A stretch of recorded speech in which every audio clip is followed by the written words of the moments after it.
비가 오나 눈이 오나 강남역, 광화문, 보신각 등지에서 수백 수천 명이 모여 한 목소리를 냈습니다. 하지만 이런 사실에 대해 아는 사람은 당시 현장을 지나던 행인 말고는 별로 없습니다.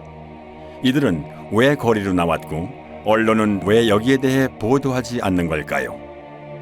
여러분의 고정관념을 깰 이 믿기지 않고 믿고 싶지도 않은 충격적인 세계사적 대사기극의 피해자는 바로 유권자 여러분입니다.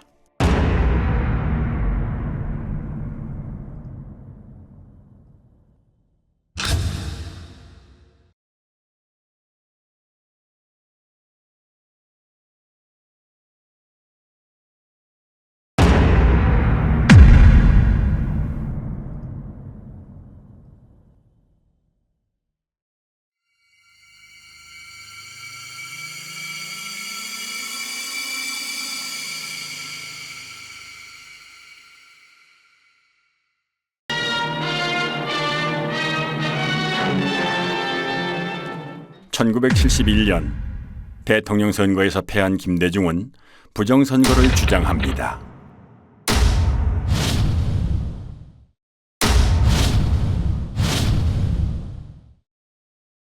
일간지에 광고도 냅니다.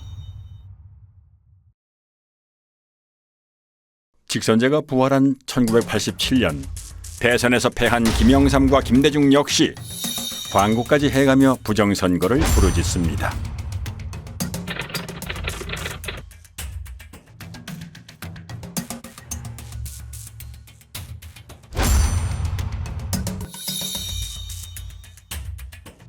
박근혜 대통령 당선 때까지 이어진 이런 악습 탓에 오늘날 진짜 부정선거를 외치는 사람들은 양치기 소년 신세가 되었습니다.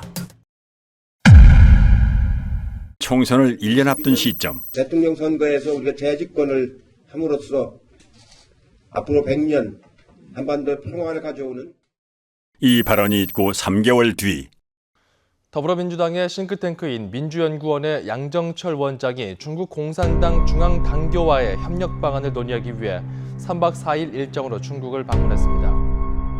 伟大光荣正确的中国共产党万岁!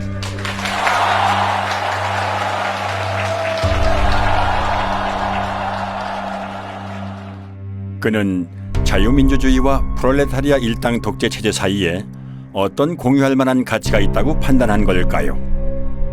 중공중앙당교와 협약을 맺은 다음 날 그는 심천으로 날아가 천재 프로그래머들이 즐비한 세계적인 IT 기업 텐센트를 찾아갑니다. 4.15 총선 한 달 전 전문가 11명의 예측 결과 민주당의 승리를 점친 전문가는 5명, 당시 야당인 통합당의 승리를 점친 전문가 역시 5명, 판단 유보가 1명이었을 정도로 예측 결과는 백중세였습니다. 선거 닷새 전 저는 하여튼 범진보 180, 민생당까지 다 합쳐가지고 비례를 받는 경우에 그것이 불가능한 것은 아니다. 이렇게 보고 있습니다. 와. 선거 하루 전 유시민의 발언을 의식한 탓일까요? 이근형은 지역구 목표를 130석 플러스 알파라고 밝히고 유시민이 말한 180석을 꿈의 숫자라고 표현합니다. 저희가 쉽게 예측하기는 어려운데 지역구에서는 130석 정도를 어느 정도 안정적으로 확보할 수 있지 않나. 그리고 거기에 이제 플러스 알파를 좀 기대하고 있습니다. 180석이라고 하는 것은 저희 입장에서는 굉장히 한마디로 꿈의 숫자입니다. 한마디로 꿈의 숫자입니다. 저도 과거에는 부활못이었어요. 저도 이제 특별감찰관실이나 그 국회 부의장실에서 부정선거 제보나 이런 것들을 접한 적이 있습니다. 그런데 그때는 이상한 사람들이다. 말도 안 되는 그런 거를 이렇게 가져오냐라고 해가지고 사실 제대로 살펴보지도 않았어요. 그냥 부활못이었죠. 그런데 이제 선거 모의 소송을 하게 되고 증거 보전을 하게 되고 이 부정선거의 증거들을 보면 볼수록 심각한 부정선거가 있었던 거예요. 4월 15일 제21대 국회의원 선거일 출구조사 결과가 발표됩니다. 예상 외의 압승에 어안이 벙벙했던 걸까요? 민주당은 패한 쪽이라고 봐도 될 정도로 경직된 분위기입니다. 이근영 역시 환희에 찬 승자의 모습과는 거리가 있습니다. 민주당은 예상을 훨씬 뛰어넘어 그 꿈의 숫자를 현실로 만듭니다. 선거 다음 날 아침 이근영은 SNS에 전략기획팀의 예측이었다며 광역별 판세라는 표를 올렸는데 큰 논란이 일자 바로 삭제합니다. 그 표에는 지역별 예상 득표와 함께 비례대표 17석을 뺀 실제 민주당의 지역구 획득 의석수와 정확히 일치하는 163이라는 숫자가 적혀 있었던 것입니다. 특히 괄호 안에 사전투표 보정값이란 표현은 시뮬레이션을 통해 사전투표를 조작한 값이 아니냐는 의심을 불러일으켰습니다.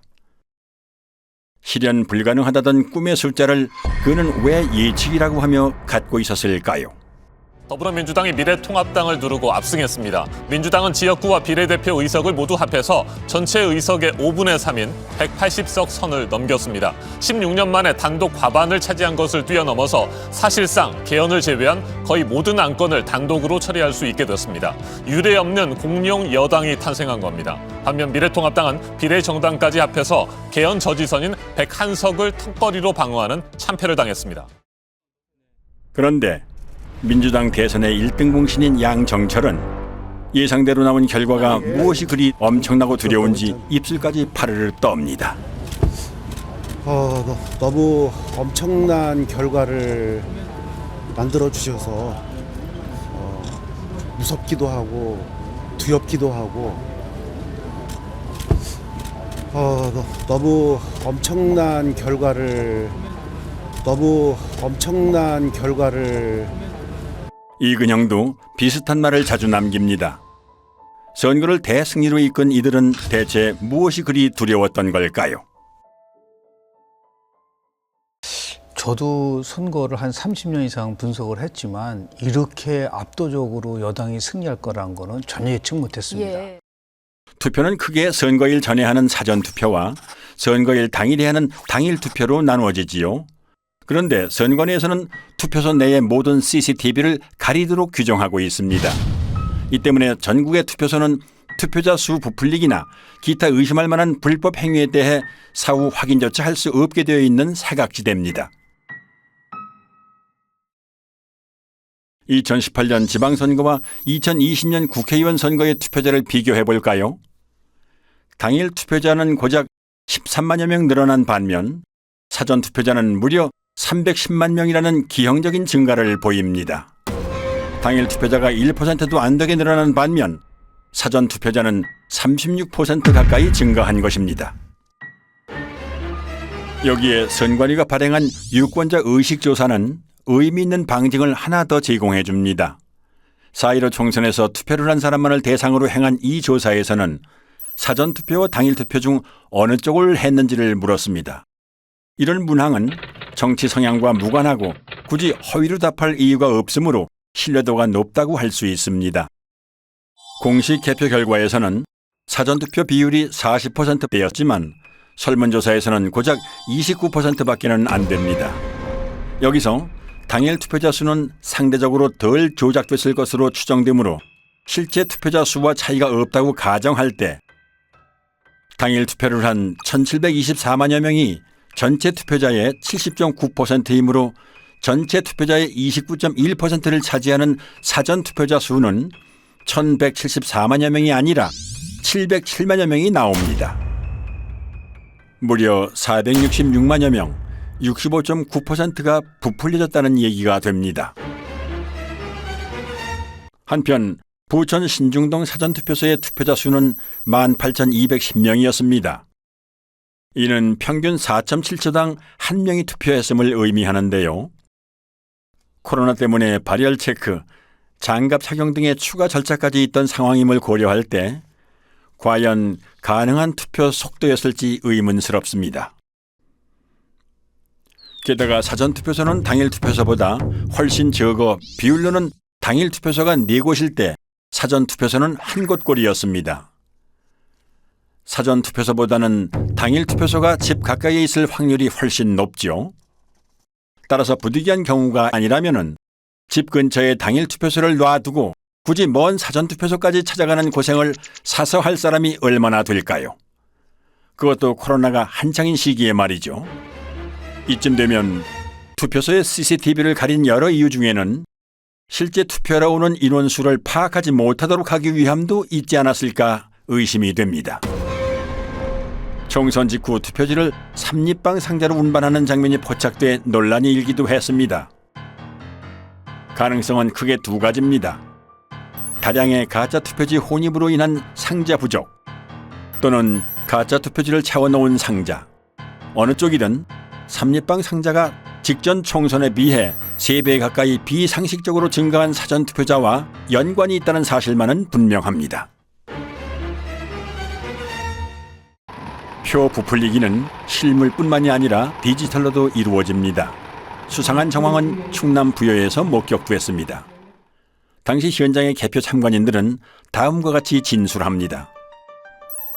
1번에 기표한 투표지가 지나치게 많이 나왔는데 재분류를 하면 역전됐다. 2번 후보표는 재확인용으로 많이 분류됐다. 주로 사전투표지에서 그런 현상이 발생했다.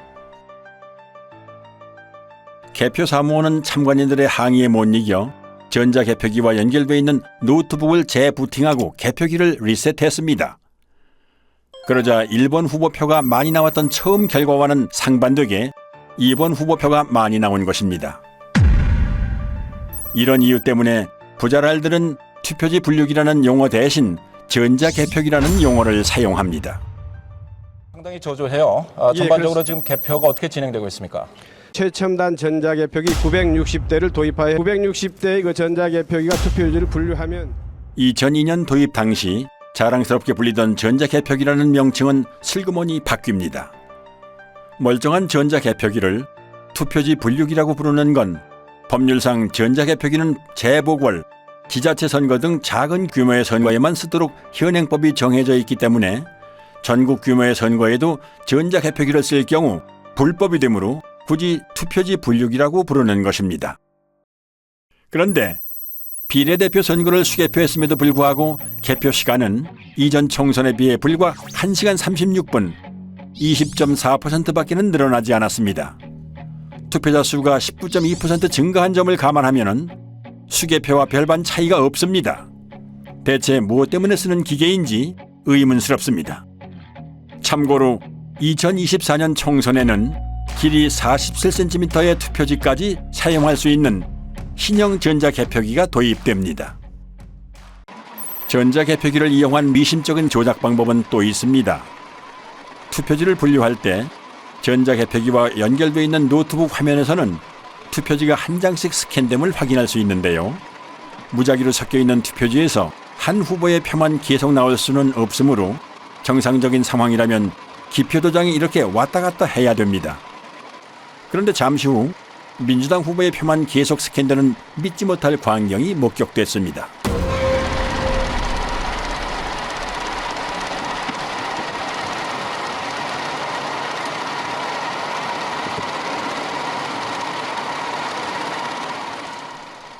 그리고 이런 장면은 부산에서도 참관인의 카메라에 잡힙니다.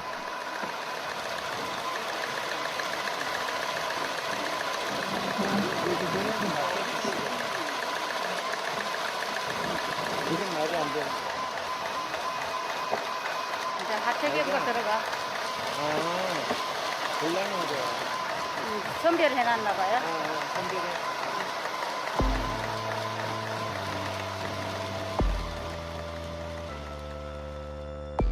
과연 재확인 목적이 맞을까요? 중복 스캔에 대해 선관위에도 질의하고 내부 지침도 확인했지만 그런 내용은 없었습니다. 오히려 분류된 투표지를 다시 통과시키면 투표수가 많아지게 되니 유의하라는 빨강색 주의 문구가 있었습니다. 재확인이라는 구실로 부풀린 득표수와 투표지 수를 맞추는 작업이라는 생각이 강하게 듭니다. 이 장면은 부자랄들에게는 너무나 유명합니다.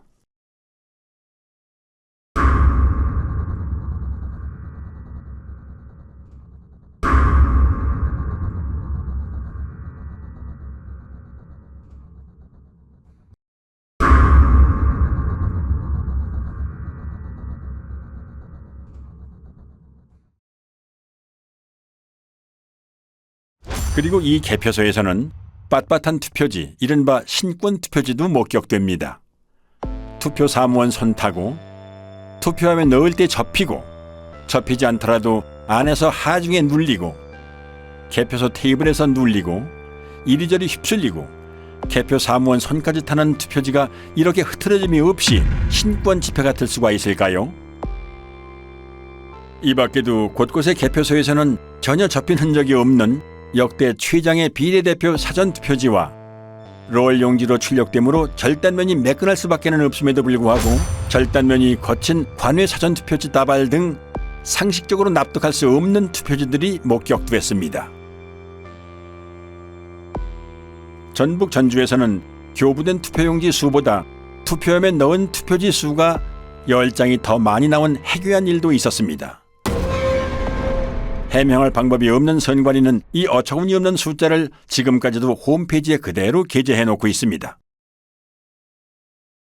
이렇게 부풀려진 표는 선거 직후 가장 뜨거운 이슈였던 사전투표와 당일투표 간의 비상식적인 괴리를 만들어냈습니다. 2016년 총선 서울 지역의 히스토그램을 살펴보죠. X축은 사전투표 득표율에서 당일투표 득표율을 뺀 차이를 나타냅니다. 즉, 사전투표 득표율이 당일투표 득표율보다 크면 양수이므로 0을 기준으로 오른쪽, 사전투표 득표율이 당일투표 득표율보다 작으면 음수이므로 0을 기준으로 왼쪽에 위치하게 됩니다. 그리고 Y축은 음면동의 숫자를 나타냅니다. 파랑색인 민주당과 빨강색인 새누리당이 중앙에 0쪽으로 몰려있음을 알 수 있습니다.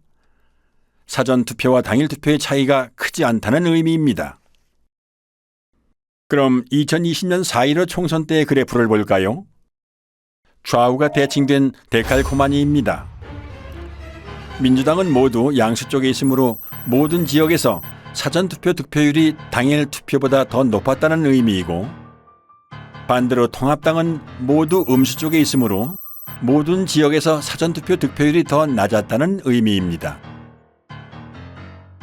민주당은 10%포인트 이상 높은 곳이 대부분이고, 통합당은 반대로 마이너스 10%포인트보다 더 낮은 곳이 대부분입니다. 정의당이나 국가혁명배당금당, 무소속이 중앙에 집중되어 있는 것과 대조적입니다. 조작이 주로 민주당과 통합당을 대상으로 행해졌음을 알 수 있습니다. 수백만의 인구가 4년 만에 행한 투표 결과가 이렇게 판이할 수 있을까요? 이번에는 지도로 한 번 살펴보지요. 사전투표 득표율에서 당일투표 득표율을 뺀 차이가 민주당은 플러스 20% 쪽으로, 통합당은 마이너스 20% 쪽으로 확연히 갈립니다. 어떻게 이렇게 상반될 수 있을까요? 코로나로 외출을 꺼리는 마당에 오히려 사전투표율이 사상 최고를 기록하고 28년 만에 최고 투표율을 기록한 점도 의아하지만 수십, 수백 명도 아니고 수천만의 인구가 일사불란하게 집단행동을 해서 일방적으로 민주당 지지자들만 사전투표에 몰렸다는 점은 쉽게 납득이 가지 않는 부분입니다. 부부층들은 말합니다. 사전투표에 적극 참여하는 청년층 중에는 민주당 지지자 비율이 높기 때문에 사전투표는 민주당이 유리하다고 말이지요. 그러나 이것은 엄연한 거짓 정보입니다. 사전투표에 가장 참여도가 높은 연령대는 보수 성향이 강한 장년층으로 60대가 1위, 70대가 2위, 3위도 50대였습니다. 그럼에도 불구하고 사전투표 득표율에 있어 거의 모든 선거구에서 민주당은 10에서 20% 정도 더 높았고 통합당은 그만큼 더 낮았던 것입니다. 당일 관내 관리는 득표율이 크게 납니다. 근데 그게 뭐냐면 전 세계적으로 공통으로 인정되는 통계적 공리입니다. 근데 우리나라 사람들만 몰라요. 고등학교까지 나오면 다 배우고 다 납득이 되는 그 툴을 가지고 전체 우리 253개 선거판을 딱 분석을 하면 통계적 공리, 확률적 수식, 그 다음에 대수적 수식을 가지면 다 부정해요. 이건 너무 심각한 거라. 허병기 교수는 고등학교 교과 과정에서 가르치는 기초적인 통계 공리를 적용하여 선관위가 발표한 후보자들의 득표 수가 실제로 나올 확률을 계산했습니다. 각 선거구에서 관내 사전, 관외 사전, 당일 득표율이 모두 거의 동일하게 나와야 하는 것이 통계의 법칙이지만 4.15 총선 때 선관위가 발표한 양당의 득표수는 이런 기형적인 히스토그램을 만들어냅니다. 왼쪽부터 살펴보면 민주당의 경우 관내 사전투표 득표율이 당일 투표 득표율보다 같거나 높은 현상이 전체 253개 선거구 중 한 곳만을 뺀 252개 선거구에서 일어났다는 의미이고, 통합당의 경우 이런 선거구가 전체 선거구 중 3곳밖에는 안 됐다는 의미입니다. 관외 사전투표에서도 이런 현상은 동일하게 나타났고, 민주당의 경우 사전투표와 당일투표의 득표율을 합친 전체 합계가 당일투표 득표율보다 같거나 높은 현상이 모든 선거구에서 나타난 반면 통합당의 경우 고작 2개의 선거구에서만 나타났습니다. 한마디로 사전투표에서 민주당이 비상식적으로 강세를 보였음을 의미하는데요. 이런 현상이 발생할 수 있는 확률은 0이나 마찬가지입니다. 전체 득표율과 당일 득표율의 차이가 선관위 발표대로 될 확률은 2의 253승분의 1, 즉 동전 253개를 던져서 동시에 같은 면이 나올 수 있는 확률로, 이는 수천만 유권자들의 비밀 자유선거에서는 절대로 만들어질 수 없는 결과입니다. 그런데 이런 선거 결과는 컴퓨터 프로그래밍을 사용하면 단 몇 줄의 명령어로 쉽게 만들어낼 수 있습니다. 허 교수는 수학적 증명을 통해 전국 253개 선거구 중 광주의 광산구 갑과 광산구 을 2개 선거구를 제외한 나머지 251개 선거구에서 프로그래밍을 이용한 선거 조작이 일어났다는 것을 밝혀냈습니다. 조작 없이 유권자의 투표를 그대로 반영한 광주 광산구 을의 경우 당일 관내 사전, 관외 사전 전체 득표율이 거의 동일한 것을 볼 수 있습니다. 하지만 조작 프로그램으로 가짜 득표수를 만들어낸 인천 연수구 을의 경우에는 민주당 후보의 경우 당일보다 관내 및 관외 사전 득표율이 높고, 통합당 후보의 경우 사전투표보다 당일투표 득표율이 더 높은 것을 알 수 있습니다. 이 그래프는 통합당과 민주당의 당일 득표율 차이에 대해 양당의 당일 투표와 사전투표를 합친 전체 득표율 차이의 변화를 보여주는데요.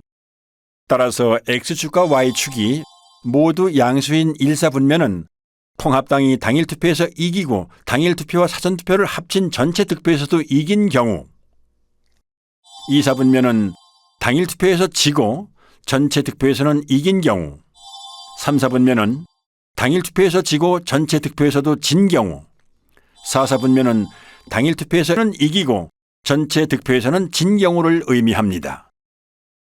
선관위 전산 조작 프로그램의 목표는 당일 투표에서 이기고도 전체 선거에서는 지는 통합당 후보들을 더 많이 만들어내는 것입니다. 즉, 원점을 지나고 기울기가 1인 정상적인 선거 그래프의 Y절편과 기울기를 움직여서 사사분면에 위치하는 선거구를 많이 만들어내는 것입니다. 이 밖에 로이 킴은 추단법을 이용하여 선거 데이터 속에 Follow the Party라는 특정 문자열이 숨어 있다는 사실을 발견해냈습니다. 이처럼 선관위 데이터에서 특정한 문자열이 나왔다는 사실은 선관위 데이터가 유권자의 투표로 자연스럽게 생성된 숫자들이 아니라 누군가 선관위 데이터에 손을 댄 흔적이 문자열로 남았다는 의미가 됩니다. 프로그래머들은 본인의 작업물에 쉽게 드러나지 않는 암호를 숨겨놓음으로써 본인이 작업자라는 증거를 남겨두는 경우가 있습니다. 永远跟党走永远跟党走永远跟党走永远跟党走 영원히 당을 따르라는 중국 공산당 구호인 영원근당주에서 영원을 빼고 당을 따르라는 부분을 영문으로 옮긴 Follow the Party. 4.15 총선 전 양정철이 중공중앙당교와 협약을 맺은 다음 날 방문한 텐센트 본사 앞의 조형물에는 공산주의를 상징하는 낫과 망치와 함께 당을 따르라는 문구가 새겨져 있습니다. 프로그래머는 매일 오가며 보았을 이 친숙한 문구를 남긴 걸까요? 선거 데이터를 비교하고 분석하기 위해서는 그 데이터를 표준화하는 작업이 필요하다 생각했습니다. 그렇게 표준화 작업을 통해 분석하던 중 규칙성을 발견했는데 그것이 이제 수학적 규칙성이 아니라 언어적 규칙성이 아닐까 하는 호기심에 아스키 코드로 변환하는 과정에서 팔로우 더 파티라는 문제를 발견할 수 있었던 것입니다. 선관위가 발표한 선거 데이터에서 발견되는 데칼코마니 분포, 1차 함수의 기울기 변화와 Y절편의 이동, 특정 문자열의 존재 등은 선거 결과가 인위적인 조작에 의해 만들어졌음을 의미합니다. 재검표 현장에서 쏟아져 나온 충격적이고 비상식적인 투표지들을 잠시 후 보시게 될 텐데요. 이들 가짜 투표지들은 조작된 투표 수와 실물 투표지 수를 일치시키기 위해 황급히 급조하는 과정에서 생겨난 것으로 보입니다. 이러한 데이터 증거들은 살인사건 현장에 남겨진 피에서 검출된 범인의 DNA에 비유할 수 있는데요. 살인사건의 DNA는 국과수의 포렌식을 통해 범죄자를 찾아낼 수 있습니다. 그렇다면 부정선거의 DNA로 범행을 밝힐 수 있는 방법은 무엇일까요? 우선 유권자가 실제로 투표한 실물 투표지 수를 선관위가 발표한 가짜 투표 수와 대조해보는 방법이 있습니다. 이는 재검표를 통해 가능하죠. 개표 현장에서 신권처럼 빳빳한 투표지나 측면끼리 붙어있는 투표지가 목격된 것으로 보아 개표 이전 또는 개표 중에 가짜 투표지들이 투입된 정황이 있습니다. 하지만 실시간으로 실물 투표지를 투입하여 그 숫자를 선관위 발표 숫자와 정확하게 맞추는 것은 불가능에 가까운 일입니다. 따라서 전산 조작을 밝혀낸 전문가들은 후보자의 재검표 신청에 의해 투표함 보존이 결정된 선거구의 경우 투표함 전체가 바꿔치기 될 수 있다는 추측을 하기도 했습니다. 아니나 다를까 투표지가 보존되기 전, 심지어는 대법원의 투표지가 보존된 이후에도 투표함 전체가 가짜 투표지들로 통과리가 되었다는 사실이 재검표에서 확인됐습니다. 그 물증들을 잠시 후에 보실 수 있습니다. 그렇다면 이제 커다란 의문이 남습니다. 선거일에 내가 행사한 한 표는 지금 어디에 있는 것인가? 내 지역구에서 당선된 국회의원은 내가 직접 뽑은 게 아니라 선관위 컴퓨터가 뽑은 가짜란 말인가? 유권자의 입장에서는 당연히 이런 심각한 질문을 던져볼 수밖에 없습니다. 한편 부정선거 범죄의 DNA를 확인할 수 있는 또 다른 방법은 선관위 서버를 포렌식하는 것입니다. 선관위가 발표한 선거 데이터에는 가짜 득표수를 만들어낸 통계적 증거가 남고 서버의 로그 파일에는 그 조작 프로그램을 운영한 흔적이 남기 때문입니다. 선관위는 재검표가 있기 전 추석 연휴를 틈타 서버 이전을 시도했습니다. 모든 서버는 전원을 켜고 끈 기록, 외부로부터의 접속 이력이나 사전 투표용지 발급 이력, 데이터베이스 수정 이력에 이르기까지 컴퓨터가 관여한 모든 사건을 자동으로 남기도록 설정되어 있으므로 가히 핵심 증거라고 할 수 있습니다. 그런데 데이터를 새 서버로 옮김으로써 이 모든 기록을 없애버릴 수 있는 것입니다. 비유를 하자면 휴대폰을 교체할 때 사진이나 연락처만 옮기고 운영체제 업데이트 이력이나 통화 이력 등은 옮기지 않는 것과 마찬가지인 거죠. 한마디로 디지털 포렌식이 불가능해지는 것입니다. 선관위는 서버 교체는 아니라며 보도자료까지 배포하지만 이미 신뢰를 잃은 선관위의 말을 곧이곧대로 믿는 건 어리석은 선택입니다. 이에 인천 연수구을 민경욱 후보의 재검표 소송을 맡은 변호인단은 중앙선관위 서버에 대해 증거 보존을 신청하지만 기각됩니다. 기습적인 이전 시도를 알아차린 시민들은 선관위 관악청사 앞에서 경찰과 밤새 대치하며 서버 이전을 막기 위해 필사적으로 저항하지만 역부족이었습니다.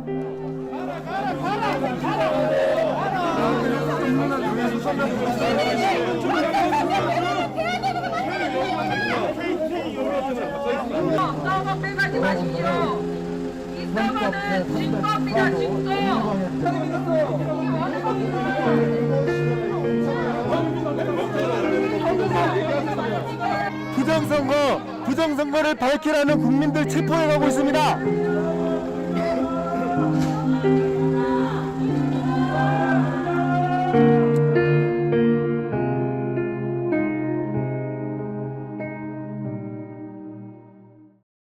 선관위는 이 물음에 답해야 합니다. 부정선거 범죄의 DNA가 어떻게 선관위가 발표하는 선거 데이터에 남게 되었는지, 우리 유권자들이 던진 진짜 투표지들은 지금 어디에 있는지, 포렌식의 핵심 증거가 되는 선관위 서버는 왜 빼돌렸고 지금 어디에 있는지, 만일 선관위가 이실직고하지 않는다면 수사를 통해 부정선거 범죄자를 검거하고 진실을 밝혀내야 합니다. 총선 직후 인터넷에는 비상식적인 선거 결과에 대한 의심의 글이 잇따라 올라왔습니다. 집단지성의 뜨거운 토론이 이어졌고 밤잠을 줄여가며 만든 다양한 분석 자료도 올라왔습니다. 사람들의 의심은 커져갔고 마침내 부정선거임을 확신한 사람들이 거리로 나와 부정선거 규명을 외쳤습니다. 검정 옷차림에 검정 우산을 든 블랙 시위가 전국 곳곳에서 일어났고 단체가 만들어졌습니다.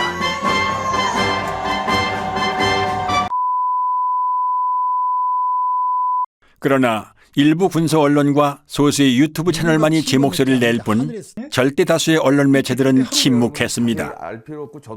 오히려 나무위키 같은 좌편향 사이트나 일부 언론은 음모론으로 폄훼하기까지 했습니다. 진중권은 부정선거 의혹을 제기하는 사람들을 정신병자 취급했습니다. 아군에게 총구를 겨누는 사람도 있었습니다. 광주 사태 북한군 600명 투입설과 사전투표 조작설은 국가기관의 판단을 부정한다는 공통점이 있습니다. 중앙선관위의 투개표 관리는 세계적 공정성을 인정받고 그 음모를 기가 막히게 만들어내는 생산공장이 김어준을 비롯한 그 집단들이 존재하죠. 지금 보수 진영에도 그 음모론이 파고들었습니다. KBS의 기자들은 선배이기도 한 민경욱 대표를 비아냥거리기까지 했습니다. 말도 안 되는 소리 하지 마시고 4년 뒤에 잘 하세요. Follow the party, man. Follow the party. 이거 BGM으로 막 파리 음악 틀어줘요. 이렇게. Party, man. 이거 나올 때다 둠시 했을 건데 공들여 기사를 안 보기 시작했어요. 그러니까 이만희가 재림 예수일 수 있는 거지. 그런 거지. 이만희가 재림 예수일 수도 있죠. 우리가 모르지. 그랑 똑같은 거야. Follow the party 몰라. 알고 싶지도 않아. 정작 최대의 피해자인 미래통합당은 꿀먹은 벙어리였습니다. 아니 몇몇은 오히려 민 대표 등 의혹을 제기하는 사람들을 비난하고 성토했습니다. 민경욱 의원이나 저 같은 사람들은 계속 정치를 하는 사람들이기 때문에 뭐 이런 정도의 국가적 혼란을 야기했으면은 민경욱 의원이 오르면은 제가 정치 그만두면 되는 것이고요. 뭐 제가 오르면 민경욱 의원이 좀 여기 좀 정치적인 책임을 지셔야 되지 않나 이런 생각이고, 같은 동료 국회의원이 국제 사기꾼이 되는 이런 현상에 대해서는 묵과해서는 안 된다. 조직적인 부정선거를 계획을 했다면 이런 얼빵한 증거를 일부러 남겨두겠냐. 그리고 등에 칼을 꽂았습니다. 총선 부정선거 의혹을 제기해온 민경욱 전 의원이라든가 과격한 발언으로 논란이 됐던 김소연 변호사 등이 자리를 내려놓게 됐습니다. 수학적으로 이렇게 분석을 해보면 하면 할수록 이건 부정이다 이런 얘기가 마음속으로 확신이 생깁니다. 이건 100% 부정이다. 예를 0.001%가 부정이 아닌데 그게 아니라 100% 부정이라고 나온다.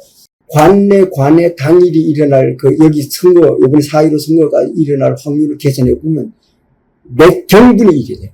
이 선거판은 도저히 이 세상에 존재하지 않는 선거 결과라는 게.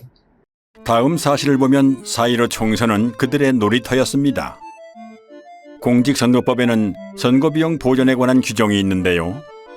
15% 이상 득표하면 선거비용 전액을, 10% 이상 득표하면 절반을 되돌려줍니다. 그러므로 당선 가능성이 희박하거나 실익이 없는 지역은 일반적으로 후보를 내지 않는 것이 통례입니다. 그런데 부정선거 범죄자들은 선거비용 보전까지 고려하며 선거를 갖고 놀았습니다.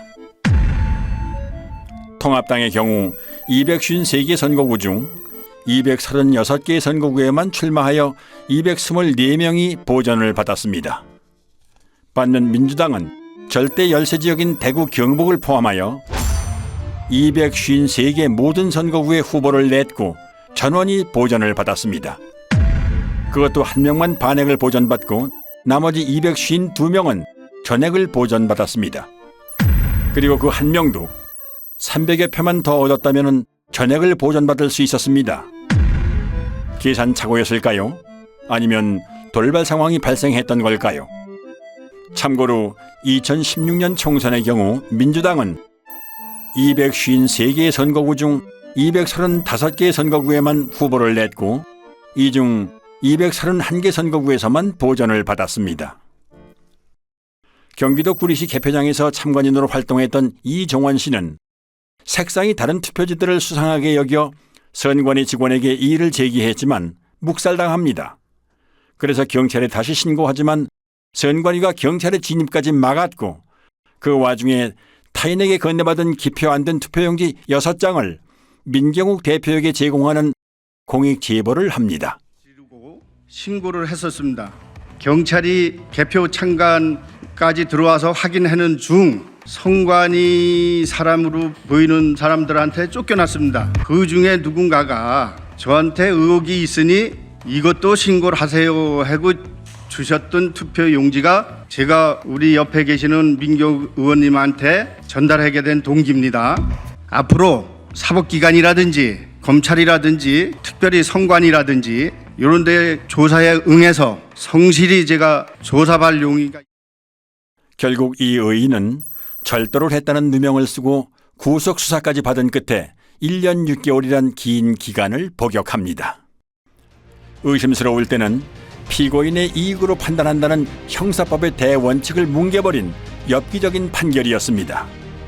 당시 실형을 확정한 대법원 3부에는 선관위원장 노정희가 소속되어 있었습니다. 한편 언론은 민 대표가 투표용지를 오인했다며 날조 보도까지 합니다. 일련 번호가 붙어있는 당일 투표지입니다. 또 민 의원의 주장과 달리 해당 용지는 사전 투표가 아닌 본 투표용인 것으로 드러났습니다. 중앙선관위 조사 결과 민 의원이 입수한 투표용지 6장은 사전 투표가 아니라 총선 당일 본 투표 뒤 남은 용지였습니다. 모든 언론사는 선관위가 악의적으로 왜곡한 보도자료를 그대로 받아 쓴 걸까요? 아니면 알아서 충성한 걸까요? 4.15 총선은 누가 봐도 미심적인 선거였던 탓에 선거 직후 역대 최다의 선거 무효소송이 무더기로 접수되었고 부정선거를 줄기차게 주장해온 민경욱 대표는 가장 먼저 소를 제기합니다. 선거에 관한 소청이나 소송은 다른 쟁송에 우선하여 신속히 결정하고 재판하여야 합니다. 소가 제기된 날부터 180일 이내에 처리하라 이렇게 되어 있습니다. 하지만 대법원은 처리 기한을 4배 이상 훌쩍 넘긴 800여일 만에야 이 소송을 처리합니다. 중앙선거관리위원회는 선의의 피해자인지 아니면 부정선거의 주범이며 공범인지 국민들이 지켜볼 것입니다. 그런데 많은 사람들이 공감을 안 하는 게 문제예요. 지금이 어떤 시대인데 이랬단 말이에요. 얼마든지 내년에도 또 신청을 해보겠어요. 해가지고 제가 교육을 시키고 싶어요. 사전투표 절대로 해서는 안 되고. 기다리고 기다리던 인천 연수구을 재검표가 소를 제기한 지 1년도 넘어 마침내 열립니다. 황당하게도 대법원은 사진과 동영상 촬영을 허용하지 않거나 극도로 제한합니다. 선관위는 투표지 이미지 파일 원본은 없다며 사본을 제출합니다. 투표지 이미지 파일이란 투표지가 전자개표기를 통과할 때 스캔되면서 저장되는 파일로 원본 파일을 확인해야만 진위 확인이 가능합니다. 사본에는 이미지 생성 시간 등의 핵심 정보가 없기 때문입니다. 그러므로 사본을 제출한 자체가 파일이 조작된 것임을 자인하는 셈이었습니다. 그런데 다행히도 중국 또는 다른 어디에선가 급조됐으리라 추정되는 투표지들은 품질이 조악하다 못해 엉망이었습니다. 투표관리관 도장의 빨간 잉크가 일장기처럼 원형으로 뭉개져 글자를 제대로 알아볼 수가 없는 이른바 일장기 투표지가 나왔고 지역구 투표지 하단에 비례대표 투표지 일부가 인쇄된 배춧잎 투표지도 나왔습니다. 프린터에서 롤 용지로 출력하는 사전 투표지에서는 절대 나올 수 없는 측면끼리 붙은 자석 투표지. 아니 동영상 촬영이 되나? 네네네. 제가 그 권한. 아 그래? 계속 촬영 중이에요. 됐습니까? 이거 안 띄워진다. 어머나 이게 뭐야? 안 띄워진다 이거. 이 접촉면을 자세히 한번 찍어볼게요. 이게 어떻게 붙어 있는지. 이렇게 하니까 떨어지네. 비지미 또는 이발이라고 불리는 재단 잔여물을 달고 있는 투표지. 이거는 자르다가 만 거 같아요. 네, 제가 지금 동영상 찍었습니다. 이거 한번 뒤집어 주실 수 있나요? 계속 카운팅가. 이것도 네. 옥년 이동이네요. 네. 이것도 옥년 이동인 거 아니에요? 네네네. 그럼 저희가 그 옥년 이동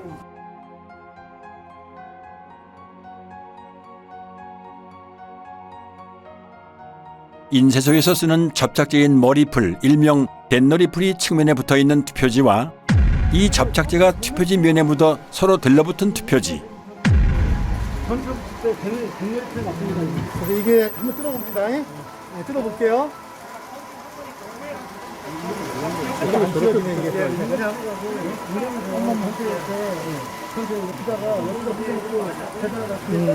뭐 이건 별도로 계산하면 될 것 같아요. 새 지폐처럼 빳빳한 신권 투표지. 투표지를 촬영 못하게 노트를 올려놓고 손으로 가립니다.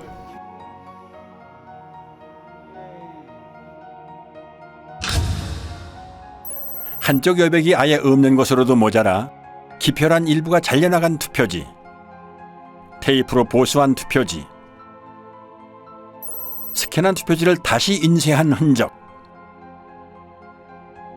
재검표 현장은 그야말로 엽기적인 투표지의 전시장이었습니다. 물론 증인신문 때 해당 투표소의 사무원들은 투표 당시 그런 투표지를 보지 못했다고 증언합니다. 민경욱 대표는 이런 투표용지에 투표한 사람을 찾는다며 10억 원을 내걸고 신문에 전면 광고까지 냈지만 그런 투표용지에 투표를 한 사람은 아직까지도 나오지도 않고 있습니다. 첫 번째 재검표인 만큼 주요 언론에서도 보도를 했습니다. 단 선관위의 이미지 파일 원본 인멸이나 비정상적인 투표지가 쏟아져 나왔다는 언급은 이런 반구도 없는 편파적인 보도였습니다. 재검표 전후의 표 차이도 279표나 났지만 이를 문제 삼는 언론 역시 없었습니다. 재검표장에 일어나는 일들을 국민들이 알면은 가만 안 있겠죠. 재검표장에서 무수히 나온 가짜 투표지들을 보면 부정선거가 없었다라고 생각할 수가 없습니다. 투표함을 개봉을 하는데 특히 사전투표함을 개봉만 하면 정말 이것은 희상천외한 이상투표지들이 쏟아졌단 말입니다. 그것을 보면서 저는 진짜 충격을 받고 소름이 끼칠 정도였습니다. 스캔해갖고 다시 인쇄했다는 게 확인이 되는 게 뭐냐면, TMC 340에서 프린터에서 있는 투표지가 나오면 망점이 점막이 이렇게 프린터로 막 풀어진 게 보이는데, 이 파주권은 없어요. 망점이 없어요. 다 뭉그러졌어요. 이게 프린터에서 뭉그러질 수가 없거든요. 프린터 아무리 잉크를 막 또 붙인다고 해도 뭉그러질 수가 없어요. 박용찬 후보, 지금 당협위원장께서 그때 증거 보전 때 사진을 잘 찍어 놓으셨어요. 그래서 휴대폰에 그 사진을 선명하게 보관한 후에 이렇게 칭칭 감고 도장을 찍고 한 모습을 사진을 잘 찍어 두셨던 겁니다. 그리고 이제 마음을 단단히 먹고 이번에 재검표를 하러 가면 반드시 비교를 해보리라 이렇게 이제 마음을 먹고 갔던 거죠. 가서 대조를 해보니까 유관상 안 맞는 거예요. 그러면은 뭐 가짜 투표지를 다 갖다 놓고 우리 뭐 하는 짓이냐 이런 참 의구심을 가지면서 그 재검표에 늘 임해했었습니다. 결국 이제 그거를 국투본 이름으로 고발을 하고 고발 대리인 자격으로 제가 이제 영등포 경찰서 고발인 진술까지 하러 갔습니다. 근데 나중에 보니까 어이없는 이제 수사 중지 결정을 내려놓고 있는 거예요. 뭐 이게 누가 했는지도 알 수 없고 그러니까 범인이 나타날 때까지 수사 중지한다. 다른 선거구의 재검표에서도 이상한 투표지들이 쏟아져 나왔습니다. 경남 양산 을에 관외 사전투표지 7천여 장 중 일그러진 타원형 기표 도장이 3천여 장 나왔습니다. 관외 사전투표지라는 말은 이 기괴한 투표지들이 전국 각지에서 모였다는 의미입니다. 이런 괴이한 일이 발생할 확률은 얼마나 될까요? 또한 정규용지 중량인 평량 100g보다 50%나 무거운 150g짜리 투표지 다발도 나왔고, 자석 투표지, 한쪽 여백이 없는 투표지, 그리고 영등포구 을에서는 미사용 투표지 중 일련 번호가 아예 없는 투표지도 나왔습니다. 신고는 약방의 감초입니다. 오산에서는 투표지를 가로지르는 검은 줄도 발견됐습니다. 이 투표지들은 엄격한 품질 검사를 통과해야 납품 가능한 당일 투표지입니다. 여기 뭐 점이 찍힌다든가 뭐 키가 들어간다든가 하면 안 되죠. 측면이 너덜거리는 테이프 붙은 투표지와 접착제 붙은 투표지, 검표한 옛날 기차표 같은 투표지, 테이프 접화면이 맞지도 않는 투표지, 비스듬히 잘려나간 측면에 도장까지 이상한 투표지, 사람이 아니라 인쇄기가 찍은 듯한 기표 도장,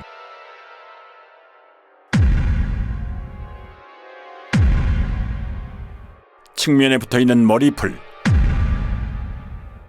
누더기 투표지, 투표관리관 도장이 없는 투표지도 발견됐습니다. 파주에서는 지역구와 비례대표 인쇄 내용이 함께 찍힌 배춧잎 투표지도 2장 더 나왔습니다. 그리고 자석 투표지 3장짜리도 보입니다. 상단에 빨간 화살표 모양이 붙어있는 화살표 투표지도 나왔습니다. 안 나오면 섭섭한 신권 투표지, 한 장씩 절취하여 교부하는 일련 번호를 한꺼번에 여러 장 자르다 만 투표지, 새 종이 같은 빳빳함은 차치하고 이런 잔여물이 롤 용지에서 나올 수 있나요?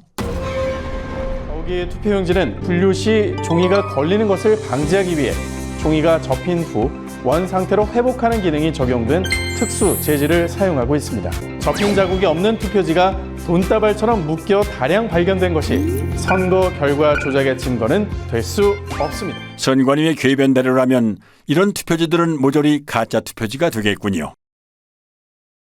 주요 물증에 대한 보충 설명입니다.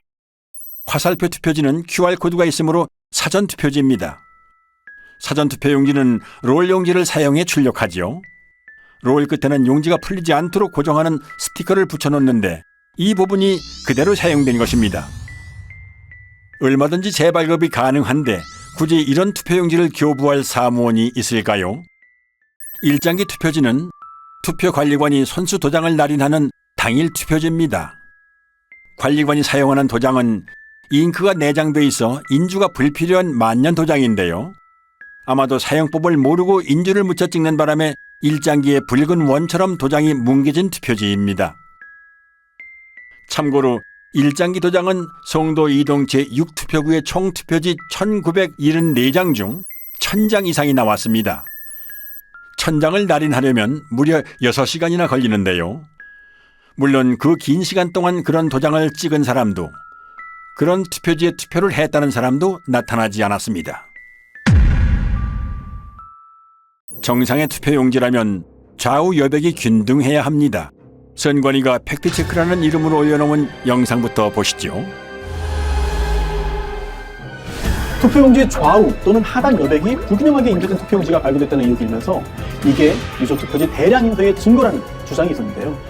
대법원은 투표용지 발급기에 장착된 라벨 프린터에 종이를 정렬하는 가이드의 위치가 잘못 설정되었거나 공급용지를 한쪽으로 치우치게 투입하거나 커팅되면서 좌우 또는 상하 여백이 다른 투표용지가 생성될 수 있다고 판단했습니다.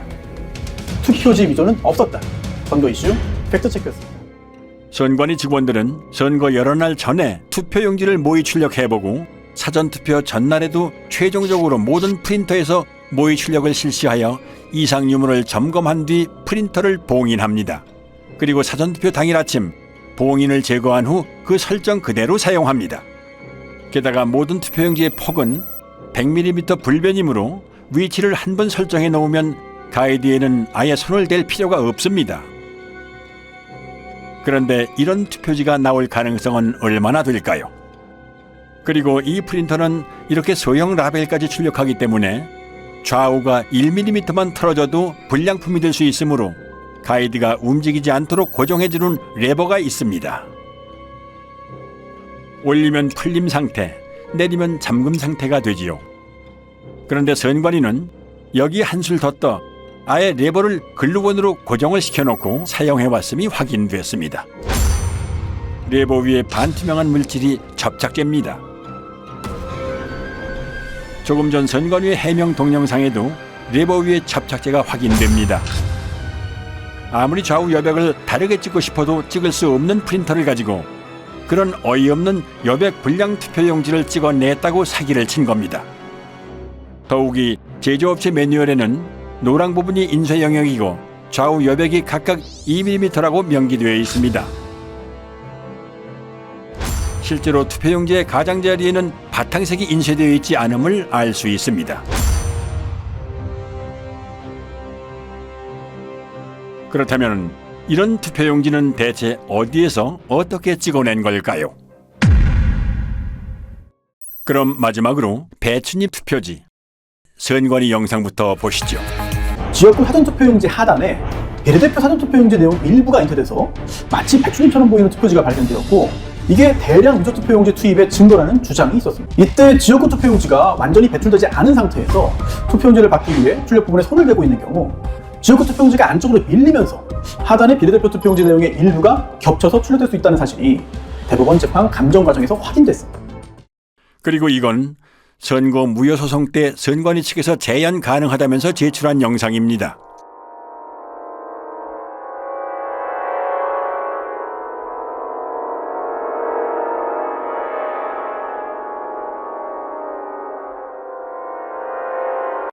발상은 참신했지만 반박 불가한 여러 증거가 투표지에 남아 있었습니다. 선관위에서 사용하는 사전투표용지 발급기는 앱선사의 3색 잉크젯 프린터입니다. 잉크젯 프린터는 헤드가 좌우로 움직일 때 헤드에 달린 노즐에서 서너 가지 색의 잉크가 일제히 분사되어 색을 만들어내지요. 반면 가짜 투표지 인쇄에 쓰인 인쇄기는 순서에 따라 한 색상씩 개별적으로 찍어냅니다. 즉, 잉크젯 프린터는 여러 색을 동시에 찍어내지만 인쇄기는 색상별로 차례대로 찍어낸다는 커다란 차이점이 있는 것입니다. 옅은 색으로 인쇄된 파랑, 노랑, 녹색 부분이 보이시죠? 비례대표 투표용지 색상인 녹색은 파랑과 노랑이 섞여 만들어지는 색이죠. 그런데 이 투표지의 파랑과 노랑은 왜 서로 다른 위치에 찍혀 있을까요? 앞서 설명드린 대로 잉크젯 프린터로 녹색을 출력하려면 파랑과 노랑을 동시에 동일한 위치에 분사해야 하므로 이 투표지에서처럼 두 색상이 각기 다른 위치에 찍히는 일은 결코 일어날 수 없습니다. 즉, 이 파랑과 노랑은 인쇄소 인쇄기에서 파랑을 먼저 찍어낸 후에 노랑을 찍어내는 과정에서 발생한 흔적으로 인쇄소에서 찍어낸 가짜 투표지라는 결정적인 증거가 되는 것입니다. 또한 국회의원 선거 투표라는 글자가 곡면을 따라 인쇄된 것도 원통을 사용하는 인쇄기 인쇄의 흔적입니다. 평면으로 배치된 잉크젯 프린터의 노즐에서는 일직선으로 배열된 글자가 곡면으로 출력되는 일은 일어날 수 없습니다. 그리고 국회의원 선거 투표라는 글자 아래에 선거 투표라는 글자가 중복으로 인쇄되어 있습니다. 희미하게 보이는 노란 글자까지 치면 최소 3개입니다. 게다가 빨간 선관위 청인도 얼핏 보이는 것만 최소 2개입니다. 설마 투표 사무원이 2번 이상 여러 번 갖다 댔다고 하지는 않겠지요. 또한 한국경제당 아래에 위치한 친박신당이 더 위에 찍힌 것도 설명할 수 없는 부분입니다. 참고로 이런 인쇄 불량은 인쇄 중 찢긴 용지 일부가 원통에 달라붙은 것을 모르고 계속 작업할 때 일어나는 현상입니다. 사실 배춧잎 투표지의 증거는 이것 하나만으로도 충분합니다. 투표용지 출력에는 낱장이 용지가 아니라 이어져 있는 롤 용지를 사용하므로 앞에 투표용지가 절단되는 순간 다음 투표용지는 이미 상당 부분 인쇄를 마친 상태가 됩니다. 즉, 지역구 투표용지가 배출될 때 비례대표 투표용지 가장 윗부분의 선거명과 청인은 이미 인쇄를 마친 상태인 것입니다. 이 영상을 한번 보시죠. 선거용지 2장을 받으면 지역구 투표용지 배출에 바로 이어서 비례대표 투표용지가 나오는 모습입니다. 아무리 재빨리 들이민다 해도 비례대표 투표용지 상단부에 선거명과 청인은 찍힐 틈을 허용하지 않습니다. 그러므로 이런 현상은 일어날 수 없는 것입니다. 제가 그랬습니다. 대법관님, 원상회복종이, 형상기억종이 선관위한테 좀 가져오라고 해주십시오. 대법관은 세 분한테 박준 변호사가 가가지고 이건 인쇄해서 제대로 거지 우리 국민들이 찍은 투표지가 아니다라고 이렇게 설명을 했더니 조재현이라는 그 대법관이 안 듣겠다고 고개를 돌려버렸어요. 어이없는 사실은 투표지 중량을 비교하거나 루페로 인쇄 상태만 비교해봐도 쉽게 진위를 파악할 수 있음에도 불구하고 대법관들이 이런 요청을 묵살했다는 점, 그리고 이런 표들이 유효표로 인정됐다는 점입니다. 정말 다 바꿔놨었습니다. 사전투표, 당일투표 전부 가짜였습니다. 금촌 이동 투표로 경우에는 투표로에는 이상 투표지들이 기재됐는데 관리관 날인 없이 약 20장이 나갔다. 또 그 번호표 미절치 상태로 한 장이 나갔다. 오전 시작할 무렵에 이제 그런 일이 벌어졌다고 기재되어 손글씨로 되어 있습니다. 그러니까 누군가가 분명히 적은 것이죠. 그렇다면 이것은 재검표 때 나온 금촌 이동 이투표소 투표지들은 진정한 투표지가 아니고 뭔가 바꿔치기 된 투표지가 아니냐. 이상하다. 투표록에는 투표관리관의 실수로 도장을 찍지 못했다라고 이렇게 20장을 찍지 못했다고 했는데 재검표장에는 전부 다 찍혀서 나온 이런 특이한 현상이 있어요. 개표장의 투표지들과 재검표장의 투표지들이 다르다라는 얘기죠. 이런 빳빳한 이런 성질뿐만 아니라 투표록, 개표록에 있어서의 그런 심각한 차이도 이런 부정선거를 입증하는 그 증거라고 할 것입니다. 금촌 이동 이투표소 경우에는 상당히 이제 우리 이때까지 많은 의혹들이 총 어떻게 보면 정점에 이른 그런 사례로 볼 수 있지 않을까. 물론 비례대표 투표지 같은 것들이 이제 검증되어서 막 열렸다면 거기도 감당할 수 없는 물증들이 있었을 거라고 생각됩니다. 근데 그 부분들이 다 닫혀버린 상태로 지금 현재 우리에게 남아있는 것 중에서 상당히 강력하게 이렇게 현상을 보여주는 부분이 아닌가 생각합니다. 이 사람들이 한 번도 하지 않은 게 있습니다. 비례대표 투표함을 하나도 열지 못했어요. 비례대표 투표함을 하나도 열지 못한 이유가 있겠죠. 너무나 엄청난 정보들이 쏟아질까 봐 두려웠던 거죠. 비례대표 투표지에 대한 중요성은 초기부터 강조되었습니다. 워낙 이게 길어가지고 특별히 위조하기가 어렵다. 표시가 많이 날 거다. 이렇게 생각했기 때문에 처음부터 증거 보전을 할 때부터 문제가 됐습니다. 증거 보전을 할 때 비례대표 투표지까지 하도록 법원 명령이 나왔는데 선관위 국장급에 해당되는 사람이 그 지역 국장인가요? 아니 판사를 막 그렇게 판사의 권위도 무시하고 그걸 증거 보전을 못하게 했거든요. 그리고 뒤에 따라가서 했거든요. 이미 뭔가 또 손을 썼겠죠. 아마도. 그러니까 그때부터 벌써 비례대표 투표지가 자기들에게 엄청나게 약점이 있었던 거죠. 비례대표 선거 무효 소송은 3년 만에 재판을 열었는데 그 첫 기일에 모든 증거 신청을 기각하고 바로 변론을 종결하고 선고기일을 잡고 기각 판결을 내렸다는 말입니다. 이런 재판이 있을 수 있습니까? 참고로 자유통일당이 제기한 비례대표 선거 무효소송 주심인 민유숙 대법관은 투표지에 대한 확인은 물론이고 이렇다 할 변론 기회조차 부여하지 않고 서둘러 소를 기각해버리는 불법적인 행보를 보였습니다. 민경호 의원이 연설을 제일 마지막 공판할 때 가가지고 제가 참고인으로 설명을 했는데 제가 그 얘기했어요. 이게 부정이 아니다 그러면 전 세계 고등학교 통계학 책을 다 바꿔야 합니다. 그러나 2022년 7월 28일 인천 연수구울 선거무효소송 판결일. 천대엽, 조재현, 이동원은 세계 사법 역사에 길이 남을 최악의 판결로 선거무효소송을 기각하며 사법 정의를 도륙합니다. 그들은 누구나 알아챌 수 있을 정도로 허술한 온갖 물증을 무시하며 칼에 지문을 남길 만큼 어리숙한 범인은 없으므로 칼에 지문을 남긴 자는 범인일 수 없다는 황당한 논리로 선관위를 비호합니다. 선거소송의 피고인 선관위원장이 본인의 사건을 직접 재판하는 것은 모순이고 헌법에 위반됩니다.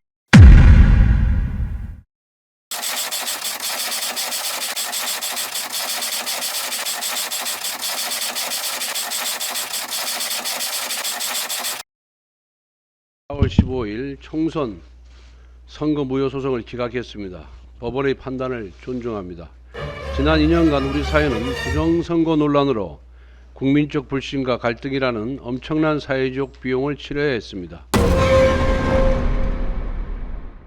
그나마 후손들에게 그나마 덜 욕을 먹으려면, 불명예를 회복하려면 지금이라도 양심선언하고 제대로 재판해야 된다. 그렇게 생각을 합니다.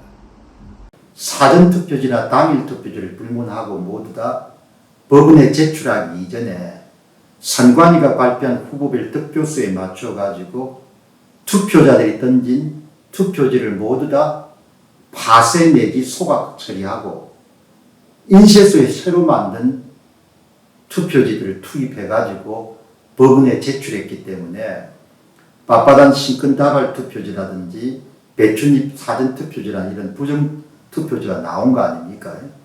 그거를 대한민국의 대법관들이 다 아는 겁니다. 알매도 불구하고 본인들이 그냥 덮기로 결정한 겁니다. 그 판결문에서는 그 본드가 떡칠된 투표지 같은 것은 일체 언급을 하지 않습니다. 가장 설명하기 곤란하고 불리한 부분은 아예 이렇게 존재 자체를 묵살해버리는 식으로 편법을 쓰면서 진행했습니다. 증거가 나오잖아요. 그 법조항이 있죠. 예를 들어 선거재판이나 법조항이 있어요. 제가 문외한으로 가봐도 당장 이건 선거 재선거예요. 아까 일정기 예를 든다면 1700 중에서 1000표가 나왔다. 그리고 200표인가 300표가 무표가 나왔어요. 글자 하나도 인식이 안 되는 게 나와요. 그리고 그때 관리 책임자가 나와갖고 나는 그런 도장 찍은 적이 없습니다. 그거 하나만이라도 그 선거는 새로 해야 돼요. 대법관이라는 사람이 그렇게 법조항을 그렇게 많이 다루는 사람들이 다른 말을 붙여서 무슨 그 범인을 찾는 그 말이 안 되는 걸로 갖고 그래 난 들어보니까 저는 이제 그 세계가 다른 세계인데 가보면 너무 놀란 거예요. 아 여기는 이런 세계가 여기 또 있구나. 이게 진짜 신기한 세계다. 선거관리위원회가 잘못하면 선관위를 없애면 됩니다. 대법원은 어떻게 할 겁니까? 이 대법원은 죄를 쌓아가고 있습니다. 부정선거를 저지른 사람은 일회성으로 한 번 부정선거를 저질렀어요. 그럼 부정선거를 저지른 사람들을 잡아서 혼을 내면 우리 체제는 튼튼하게 지탱될 수 있습니다. 그런데 지금 이 대법관들이 한 짓은 한 번 저지른 그들의 부정선거를 판결로서 남김으로 해서 판례가 남음으로 해서 우리 사회에 제도로 만들어버렸습니다. 부정선거를 제도로 만든 그 큰 죄, 위헌, 헌법을 유린한 죄, 그 죄의 값은 반드시 물어야 한다고 생각합니다. 적어도 누구나 아마 상식선에서도 그 정도라면 이 선거는 부정이고 무효라고 판결을 해주고 스스로 검찰에다가 고발을 하고 수사 의뢰를 하고 이렇게 해야 되는데 심지어 뭐 대법관들이 검증기일에 촬영한 수많은 사진들을 다 삭제해버리고 동영상이고 녹음이고 다 해놓고 그런 거 주지도 않고 그렇게 불투명하고 공정하지 않고 오히려 뭐 범죄자들 돕는 이런 식의 행동을 하는 분들은 아마 스스로 그 자리에서 물러나고 그 나머지 여생을 정말 좀 반성하시면서 살아가는 게 그게 인간된 도리라고 생각이 되거든요. 그럼 2022년 대선은 어땠을까요? 많은 부자랄들이 얘기합니다. 애국 시민들의 적극적인 선거 감시 활동이 없었더라면 이재명이 대통령이 됐을 거라고 말이죠. 물증뿐만이 아니라 데이터도 부정선거임을 말해줍니다. 사전투표는 이재명 승리, 당일 투표는 윤석열 승리. 이제 이 정도로는 놀랍지도 않습니다. 서울의 투표 결과를 보면 더 가관입니다. 서울의 당일 투표에서 이재명이 이긴 동은 6.3%에 불과했습니다. 93% 동에서 윤석열이 이겼다는 얘긴데요. 4.15 총선 때와의 투표자 비교입니다. 기형적으로 증가한 유령 사전투표자들이 이재명에게 몰표를 주었기 때문에 초박빙 승부가 연출됐던 것입니다. 두 후보 간의 지지율 격차가 벌어진 데다가 막판 안철수 후보와의 단일화까지 있었기 때문에 선거 조작 세력의 유일한 선택지였던 박빙 승리의 시나리오가 애국 시민들의 선거 감시 덕분에 무력화된 것이지요. 칼로 자른 듯 사선으로 절단되어 있고 선까지 인쇄되어 있는 사전투표 용지는 어디에서 찍어낸 걸까요? 그리고 떼인 흔적이 남지 않는다면 봉인지는 왜 붙이는 걸까요? 다들 보셨죠? 청아들. 네. 어이가 없네, 어이가. 아니, 봉인지를, 모든 분들이 알 수 있도록 봉인지를 테스트한다고 여기에 붙여가지고 이렇게 하면 흔적이 남습니다 했는데 깨끗하게 떨어졌어요. 말이 됩니까? 어이가 없다. 표안 남았네요. 죄송합니다. 아, 죄송한 게 아니죠, 그거는. 그러면은 글자 영어 알파벳이 나오죠. 위에서 밑으로 돼요. 아무데나 떼도요. 기능 자체가 그런 거라서 이거는. 봐요. 야, 정말. 봅시다. 와, 이거 표시 안 나네. 이거 와 이랬나 이거는. 잠깐, 내가 가서 이신청하고 올게. 한편 아침 6시부터 투표소 앞에서 발열정대를 써가며 투표자 수를 센 시민들은 여러 건의 표 부풀리기를 제보해 왔습니다. 서울 강서구 등촌 1동 제4투표소에서 시민이 계수한 당일 투표자 수는 1640명이었으나 선관위 집계는 1782명이었습니다. 이런 제보는 계속됩니다.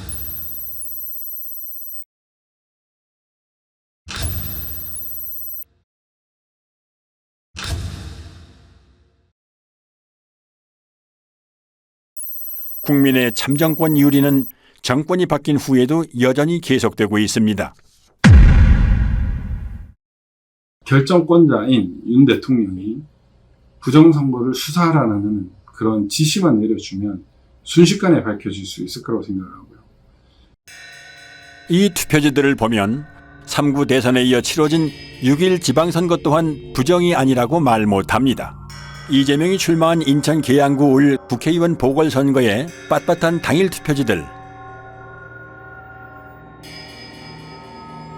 그리고 새로 산 벽돌책 같은 교육감 투표지들, 1년 번호가 절취 안 된 투표지들은 투표 사무원이 절취하는 걸 깜빡 잊어다 치더라도 자르다만 투표지는 있을 수가 없습니다. 절취하다만 투표용지를 그냥 교부할 사무원, 그리고 그런 투표용지를 받아들고 기표소로 향할 투표자는 유령밖에 없습니다. 연속되는 동일 후보 투표지 투입은 지방선거에서도 포착됩니다. 그런데 세로 줄이 보이시죠? 문제는 이 줄이 있는 투표지들이 각지에서 우편으로 취합된 관외 사전투표지라는 점입니다.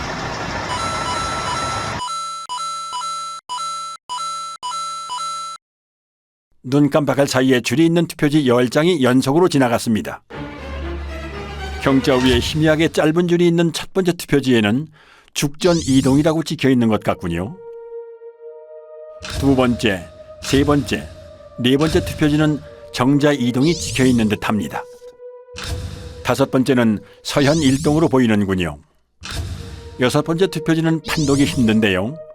공주의 옥령동 아니면 진주의 옥봉동일까요? 일곱 번째는 정자 2동, 여덟 번째는 정자 1동, 아홉 번째는 희흥동인가요? 어쨌든 별개의 지역입니다. 마지막 10번째는 서당 1동처럼 보이는데 정확히 판독은 안 되지만 아무튼 처음 나오는 동입니다. 투표지에 세로줄이 있는 것만으로도 매우 수상한 일인데 각지에서 취합된 세로줄 투표지가 연달아 모여있을 가능성은 얼마나 될까요? 당연히 여러 투표소에 관리관 도장이 찍힌 가짜 투표지를 어딘가에서 한꺼번에 찍어냈다는 증거인 것입니다. 문재인 정부에서 실시한 4.15 총선과는 달리 6.1 지방선거, 국회의원 보궐선거, 교육감 선거는 윤석열 정부에서 실시된 선거들로 정권이 바뀐 후에도 여전히 부정선거가 자행됐다는 정황을 보여줍니다. 따라서 이들 선거에서 부정이 있었다면 마땅히 그 책임은 윤석열 대통령이 져야 합니다. 법학자들, 변호사들 침묵하고 있습니다. 이런 잘못된 진행에 대해서는 잘못된 절차 진행, 잘못된 재판에 대해서는 비판의 목소리를 내야죠. 왜 안 냅니까? 이 시대를 살았던 기자들은 지난 4년의 공백기간, 그 양심의 공백기간, 이 사회의 목탁, 무관의 제왕, 칼보다 강한 펜을 휘두르지 못했던 그 자신들의 죄를 앞으로 오랫동안 고백해야 될 겁니다. 이 배춘입 투표지로 투표한 사람이 존재한다고 가정을 하지요. 선관위는 QR코드 확인을 통해 이 투표지로 투표한 사람이 누구인지를 특정할 수 있습니다. QR코드 맨 마지막 7자리의 일련 번호가 투표자마다 다르게 부여되기 때문이지요. 사전투표소에 들어서서 본인 확인을 하고 투표용지를 발급받는 순간 투표자와 투표용지가 매칭되고 기표된 투표지는 전자개표기를 통과하면서 누구에게 투표했는지가 컴퓨터에 저장되므로 누가 누구를 뽑았는지를 확인할 수 있는 것입니다. 당일 투표지의 경우 일련 번호가 절취된 상태에서 전자개표기를 통과하므로 익명성이 보장되지만 사전투표지의 경우는 일련 번호 즉 QR코드가 붙어있는 상태로 전자개표기를 통과하므로 사전투표를 한 국민의 정치 성향을 선관위가 파악할 수 있는 것이지요. 설상가상으로 여론조사 업체들은 조사 전화번호를 통신사로부터 직접 받는 게 아니라 선관위 산하에 여심위를 통해 받도록 되어 있습니다. 그러므로 사전투표에서 얻은 정보를 이용하여 여론조사 표본을 편집하는 일은 이론적으로 얼마든지 가능합니다. 입맛에 맞게 편집된 여론조사 표본은 조작된 결과를 만들어내고 이에 영향받은 중도층의 민심은 표심에 반영될 수밖에는 없습니다. 여기에 선거 조작이 더해지면 선거 결과는 특정 정당이 유리하고 기타 정당에는 상대적으로 불리하게 나올 수밖에는 없고 이런 악순환은 시간이 흐를수록 고착화할 것입니다. 이렇게 선관위가 제출한 자료를 보면 투표자가 누구였고 그 사람이 몇 시경에 몇 시 몇 분에 투표를 하러 왔고 그 사람의 주소지가 어디고 이런 것들이 딱 적혀져 있습니다. 결국 QR코드와 그 투표 시간을 이렇게 연동을 하게 되면 누구인지를 바로 확인할 수 있는 그런 상황이더라고요. 결국에는 비밀투표 원칙이 위배되고 있다라는 것을 스스로 자인을 했는데 선관위는 지금도 그걸 부정을 하고 있죠. 지금도 이제 만약 공중파 같은 데서 이런 그 사건을 다루고 국민들에게 알린다면 국민들이 저는 가만히 있지 않을 거라고 생각됩니다. 언론은 선관위의 조작 결과를 무비판적으로 수용하고 재검표에서 쏟아져 나오는 온갖 물증이나 대법관들의 만행을 철저히 외면함으로써 대중의 눈을 가렸습니다. 정치인은 또 어떤가요? 부정선거라 할지라도 나만 당선되면 국가의 존립, 국민의 주권은 내 알 바 아니라는 태도로 침묵, 방관하고 심지어 부정선거를 밝히려는 국민들의 노력을 무시하고 조롱해온 자들은 앞으로 영원히 권력의 무대에서 퇴출되어야 합니다. 한편 헌법과 법률을 수호해야 할 책임이 있는 대법관들은 누가 봐도 뻔한 부정선거 범죄의 증거를 묵살하고 법률로 정해진 재판 절차를 그들 스스로 위반하며 오히려 선관위를 비호함으로써 공정한 재판관이 아닌 선관위의 변호인 노릇을 했습니다. 수사를 통해 그들의 헌법과 법률 위반 행태를 반드시 밝혀내고 법적, 도의적 책임을 물어야 합니다. 만약 선관위의 범죄에 대해 내부 직원이 양심 선언을 했더라면 상황은 어떻게 변했을까요?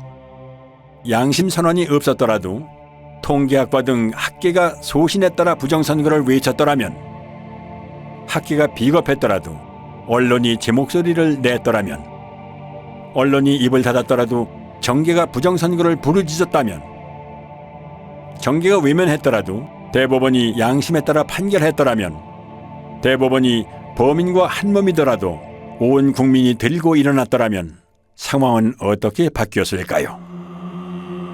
이 보이지 않는 거악의 카르텔을 무너뜨리지 않는 한 이 나라의 자유민주주의 회복은 불가능합니다. 윤 대통령의 대선 후보 시절 박주선 전 의원은 직언을 쏟아냅니다.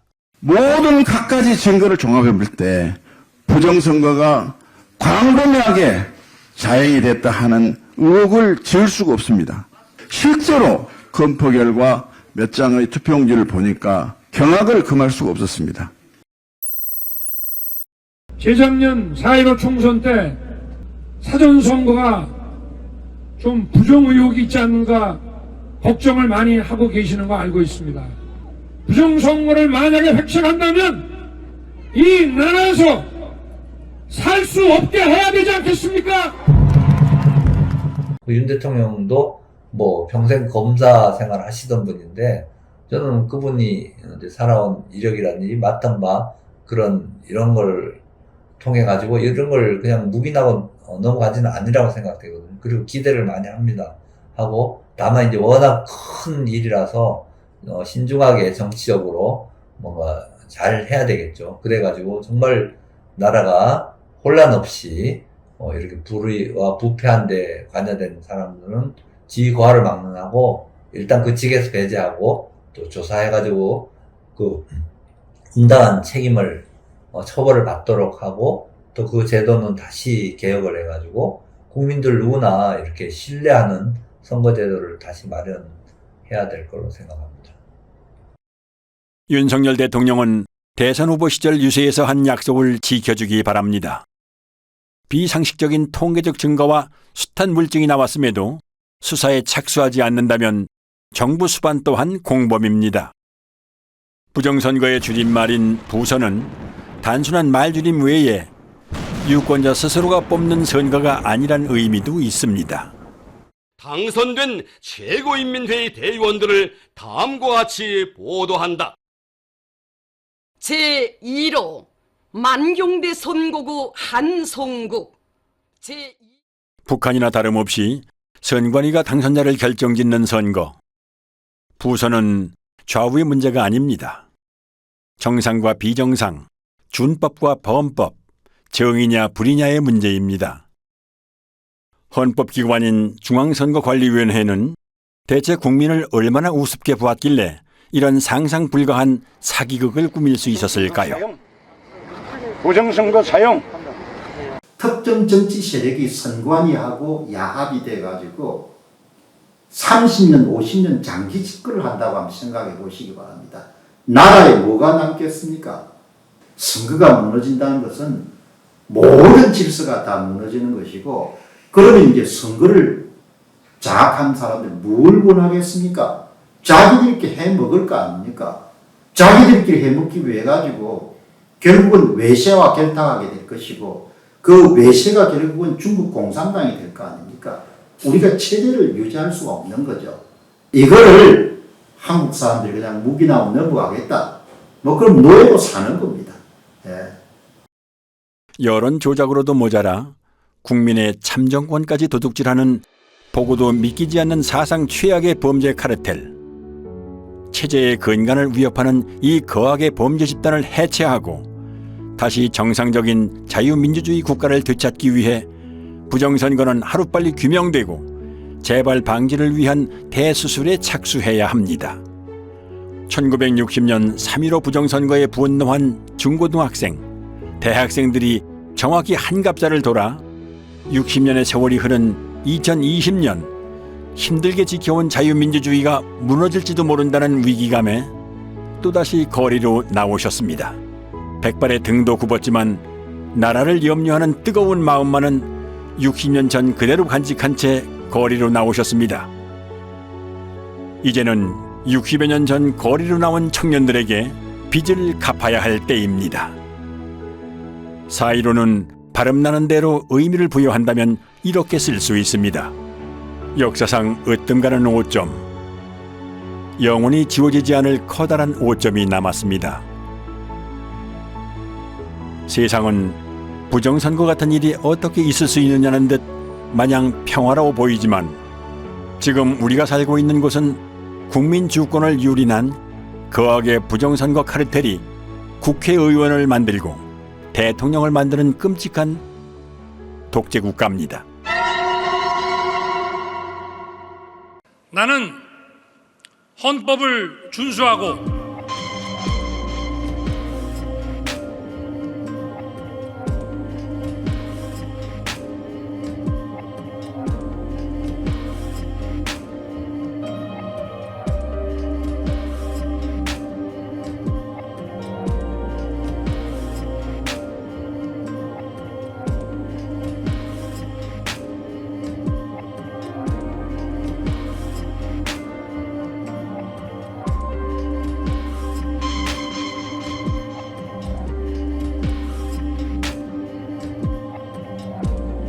문재인 대통령은 청와대에서 천대엽 신임 대법관에게 임명장을 수여했습니다.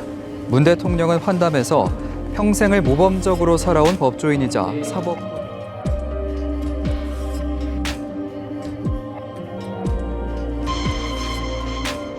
천대엽이라는 대법관이 저에게 이렇게 얘기를 했는데 전 아직도 그 목소리가 잊혀지질 않습니다. 저를 한번 믿어주세요라고 했어요. 손짓도 하면서. 저를 한번 믿어주세요.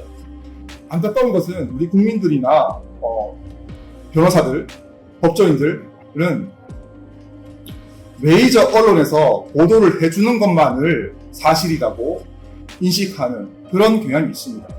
그래서 그분들은 메이저 언론이 보도를 하지 않으니 그런 사실은 없는 것이다 라고 인식을 하는 것이 아닌가. 우리 국민의힘은 결정적 변화를 통해서 대한민국을 희망이 살아 숨쉬는 나라, 공정과 상식이 통하는 나라로 만들어 가겠습니다. 새로운 국민의 나라로 만들겠습니다. 선거 때마다 단골 손님처럼 등장하는 부정선거 논란은 우리가 70년 동안 어렵게 꽃피워온 민주주의 정신을 위협할 뿐만 아니라 사회 통합을 저해한다는 점을 뼈아프게 생각해야 합니다. 정치인은 주권자의 대리인입니다. 국민이 맡긴 권력은 오직 국민만을 위해 사용되어야 합니다. 서러운 국민의 눈물을 닦고 절망하는 국민들께 꿈과 희망을 드려야 합니다. 말 같지가 않아서 응대를 안 하려고 했었는데 이런 선거가 있었다 이렇게 이야기를 하는데요. 물론 우리 국민들께서 그 이야기에 그나마 귀를 기울이시는 분은 아무도 없는 것 같습니다. 또 10% 이야기를 하고 있는 사람들을 보면 안타깝습니다.